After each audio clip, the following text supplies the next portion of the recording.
Bismillahirrahmanirrahim. Assalamualaikum warahmatullahi wabarakatuh. Halo teman-teman sekalian, selamat datang kembali di channel YouTube saya. Saya Rahmania, peserta Latsar CPNS angkatan ke-13 di Puslat Ban KDO Delan Samarinda 2020.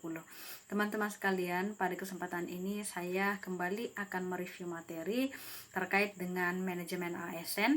Materi ini merupakan salah satu materi yang diperoleh selama mengikuti pelatihan dasar CPNS pada agenda peran dan kedudukan PNS dalam NKRI.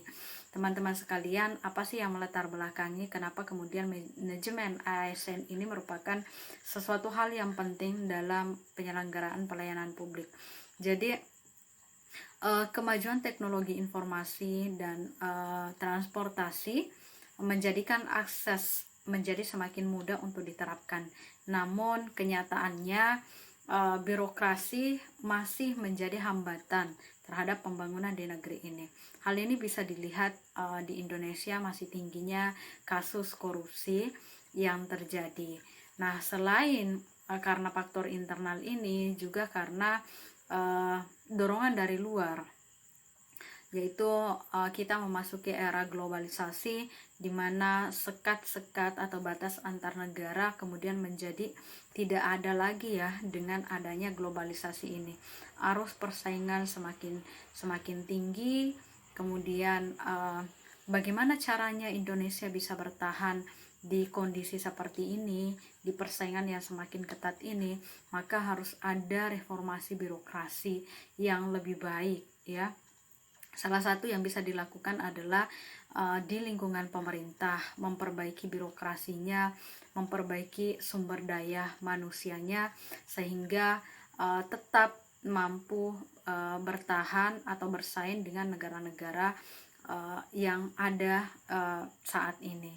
Nah, teman-teman sekalian, oleh karena itu Indonesia perlu menghasilkan pegawai-pegawai aparatur sipil negara yang tentunya profesional, efisien dalam bekerja, dan berkualitas serta transparan, sehingga tujuannya bisa meningkatkan peminat negara-negara lain untuk melakukan investasi misalnya di Indonesia. Nah, untuk mewujudkan itu semua, pegawai yang profesional dalam menghadapi tantangan tersebut, maka pemerintah melalui Undang-Undang Nomor 5 Tahun 2014 itu ada tekad untuk melakukan pengelolaan terhadap sumber daya manusia, dalam hal ini adalah pegawai ASN-nya. Nah, inilah yang melatar belakangi kemudian munculnya manajemen ASN. Manajemen ASN ini sebenarnya apa? Yaitu bentuk pengelolaan untuk menghasilkan pegawai ASN yang profesional, kemudian memiliki nilai dasar, memiliki etika, profesi, bebas dari intervensi politik, dan tentunya bebas dari perilaku korupsi, kolusi, dan nepotisme. Manajemen ASN ini bertujuan untuk menjamin ketersediaan sumber daya ASN yang unggul dan sesuai dengan tuntutan zaman. Nah, ini yang menjadi tantangan sebenarnya, kenapa harus ada manajemen ASN yang baik. Berdasarkan Undang-Undang ASN juga, sistem merit merupakan salah satu strategi yang diterapkan di Indonesia untuk melaksanakan manajemen ASN. Tujuannya untuk mendorong produktivitas kerja lebih tinggi, karena ASN dijamin objektivitasnya dalam perjalanan karir. Jadi di sini tidak ada lagi istilah senioritas. Siapa yang senior maka dia akan lebih dulu untuk melakukan kenaikan jabatan. Nah, di sini semua itu akan hilang dengan manajemen yang lebih baik, dan ini akan mendorong orang-orang yang punya potensi baik yang bisa untuk memberikan pelayanan terbaik kepada masyarakat untuk berkompetisi secara sehat ya.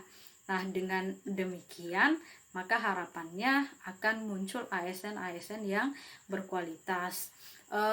Manajemen ASN ini contohnya ya, kita bisa lihat di mulai proses rekrutmennya, kemudian pengelolaannya, perencanaan, rekrutmen, pengelolaan sampai dengan tahap evaluasi. Jadi di manajemen ASN ini harapannya bisa memperbaiki itu semua, mulai dari proses perencanaannya, kemudian pengelolaan SDM-nya, evaluasi kalau baik, kemudian penghargaan lewat jenjang karir, kemudian kalau misalnya dianggap rendah dalam melaksanakan tugas, maka ini perlu dilakukan pembimbingan. Jadi seperti itu teman-teman sekalian. Di bentuk rekrutmen misalnya kita bisa lihat waktu kita mungkin teman-teman masih ingat ya, proses rekrutmen CPNS kemarin melalui jalur CAT.